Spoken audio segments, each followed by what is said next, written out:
Bonjour Florence et bienvenue à Paris pour la dédicace de votre nouvel ouvrage La Porte de Minuit. Donc j'aimerais savoir quels sont les thèmes abordés dans votre ouvrage. Bonjour Stéphanie.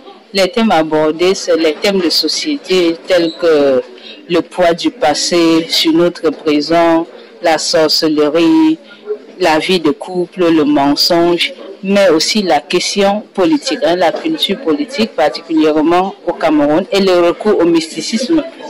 D'accord. Le recours au mysticisme pour... Oui, afin d'accéder à certains postes hauts. Ok. Donc, à travers ces thèmes, quel message voulez-vous en fait finalement transmettre au lecteur? Oui, pour moi, c'est important de mettre sur le tapis ces questions. Parfois, ces dimensions du monde qui nous hantent, le réel, l'irréel, le visible, l'invisible, afin d'exorciser. Bon, les 4 nouvelles ont quand même de différentes thématiques, particulièrement, je m'appuie sur la dernière nouvelle qui est un cadavre pour le remaniement ministériel, c'est très politique d'ailleurs. Hugues Zemmour, dans une note de lecture, qualifie cette nouvelle de pamphlet sociopolitique, c'est-à-dire c'est une critique très forte de notre culture politique, l'accès au mysticisme, la problématique de la méritocratie qui n'est pas toujours respectée et qui pousse bon nombre de personnes à faire recours aux pratiques qui ne sont pas toujours catholiques pour obtenir ce qui leur appartient ou pas. D'accord. Et pensez-vous en fait que votre ouvrage se limite à un type de lecteur particulier, donc âge, origine, ou alors il est ouvert à tout le monde? C'est très difficile de le dire. Comme on dit, l'œuvre littéraire, ou du moins là, c'est comme une bouteille à la main. Donc, on jette la bouteille. Il y en a qui aiment lire parce qu'ils s'identifient avec, parce qu'ils trouvent dans ces histoires certains miroirs, mais d'autres qui lisent pour découvrir ce monde qui leur est plus ou moins inconnu. Donc, ok, d'accord. Donc, est-ce que vous pensez que les thèmes, en fait,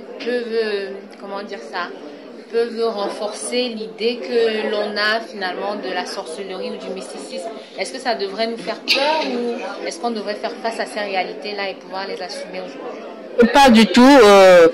Mon approche n'était pas celle d'aller en guerre contre la sorcellerie ou pas, ou de remettre en question, mais surtout de mettre en exergue certaines dimensions de notre quotidien et de pouvoir, à travers ce déroulement qui est quand même très caractéristique à la nouvelle, le suspense, la rapidité, la densité, de montrer vers la fin une issue très surprenante. Très surprenante. Donc, le lecteur va être très surpris du déroulement des histoires. Voilà, ce qui est énoncé. Rien n'est comme... rien n'est ce qui paraît. Voilà, c'est ça. Okay. D'accord. Donc, pourquoi est-ce que vos ouvrages jusqu'ici ont une identité culturelle très forte? On a vu oui, comme je l'ai dit, j'ai grandi dans un milieu assez très traditionnel. J'ai grandi à la chefferie où j'ai eu la chance d'avoir beaucoup de grands-mères, c'est-à-dire les femmes de mes grands-parents, qui ont joué ce rôle de grand-mère pour moi. Jusqu'à un certain âge, je ne savais même pas réellement qui était ma grand-mère parmi ces grands-mères. Ce qui fait que c'est un monde où vous êtes quand même confronté à des traditions, vous êtes obligé de forger votre personnalité aussi par rapport à ça.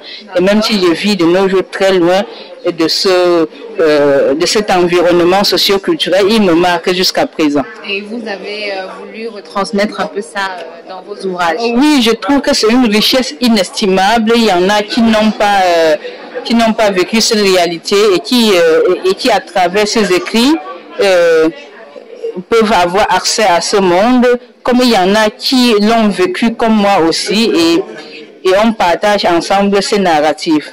D'accord. Okay. Donc, quelles ont été les difficultés dans l'écriture de cet ouvrage? Quelles ont été les difficultés, les succès, donc les temps forts finalement de... Oui, La Porte de Minuit,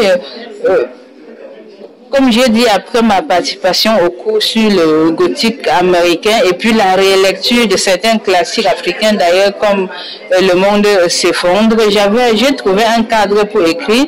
Bien sûr, il fallait des souvenirs. Et ces souvenirs, pour moi, n'étaient pas aussi lointains. C'est comme un monde...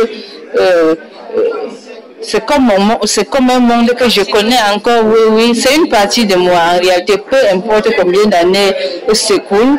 Mais comme je l'ai dit tout à l'heure, chaque histoire a son propre défi. Il y a des histoires très difficiles à écrire, comme la première nouvelle à porte de minuit, lorsque vous donnez la parole à cette jeune fille qui relate elle-même son histoire, une histoire quand même très particulière à la première personne du singulier.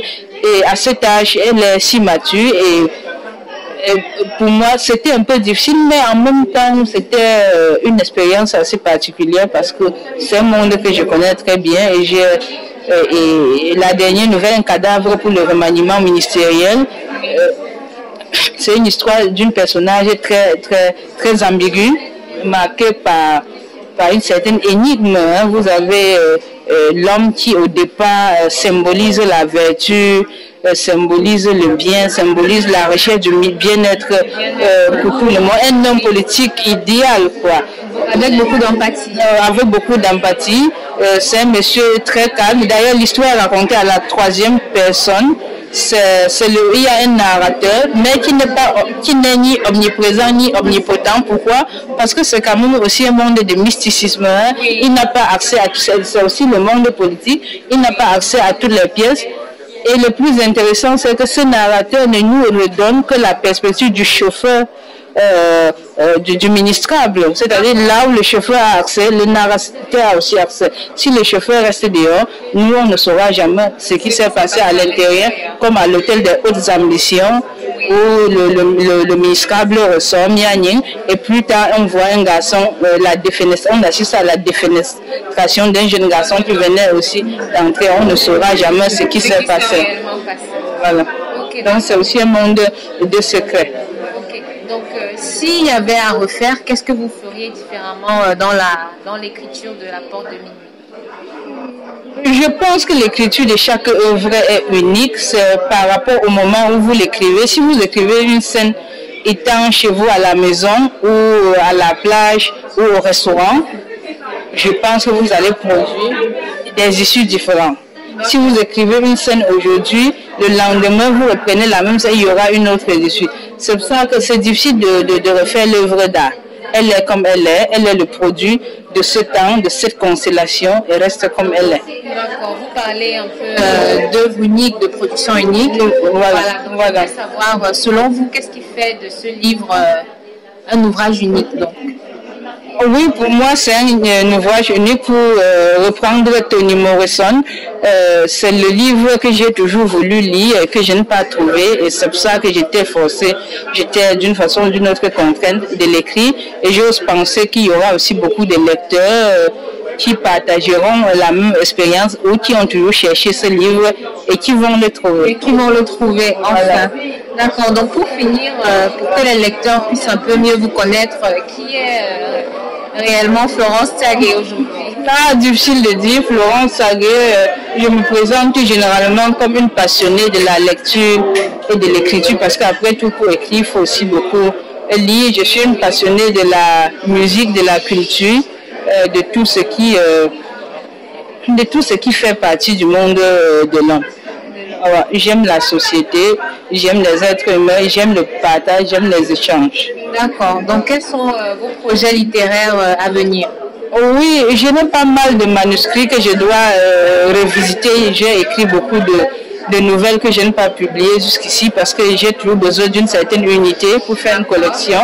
Et aussi j'ai aussi commencé certains romans que je n'ai pas fini.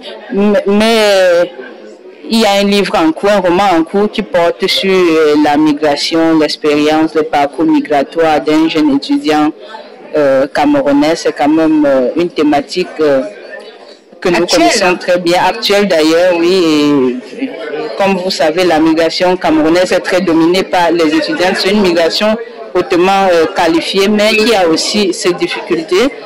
Et comme Toni Morrison disait, écrire un roman, c'est mettre en exergue des personnages qui ne sont pas dans les livres d'histoire, c'est les personnes ordinaires comme vous et moi, et ce personnage sera un de ces étudiants qui vient en Europe, qui rencontre ces difficultés, mais malgré ça, s'en sort d'une façon ou d'une autre. Je pense que la diaspora africaine pourra beaucoup se retrouver dans ce prochain roman. J'espère bien, mais de toute façon, c'est notre vécu quotidien et l'écrivain, c'est le produit de sa société et le produit de son temps. Donc, nous ne reproduisons, nous sommes d'une façon ou d'une autre les reflets ou les miroirs de ce qui se passe autour de nous ou aussi dans nos propres vies, quoi. D'accord, donc merci beaucoup pour cet échange. Donc pour finir, j'aimerais quand même savoir finalement votre accueil à Paris, cette dédicace, comment ça s'est passé, quels sont vos ressentis, est-ce que vous avez des appréhensions ou... Oui, je suis très surprise positivement. C'est vrai que avant mon arrivée ici, j'ai beaucoup de contacts avec beaucoup d'acteurs culturels à Paris, comme JPS, comme Hilaire Sopi. Et c'était d'abord une surprise le fait que la maison Palapala Musique ouvre ses portes à une activité autre que de la musique. Et pour moi, c'est un cadre très original parce que c'est une institution. C'est un produit camerounais, ce sont les marques. Cette maison porte les empreintes du Cameroun et une vitrine de la culture camerounaise très axée sur la littérature, donc sur la musique, tant pour moi. Donc l'ouverture à la littérature, c'est un chemin que je pense qui est vraiment balisé pour des futurs projets. Donc je suis très surprise aussi positivement. Je suis très très honorée par la présence massive de beaucoup de gens venus de Paris. Franchement, si l'expérience est à voilà, vous reviendrez. Voilà, avec plaisir. D'accord. Donc merci beaucoup Florence pour cette interview. On vous souhaite un bon retour en Allemagne. Merci Stéphanie. Merci d'être venue. Merci beaucoup. Merci JPS.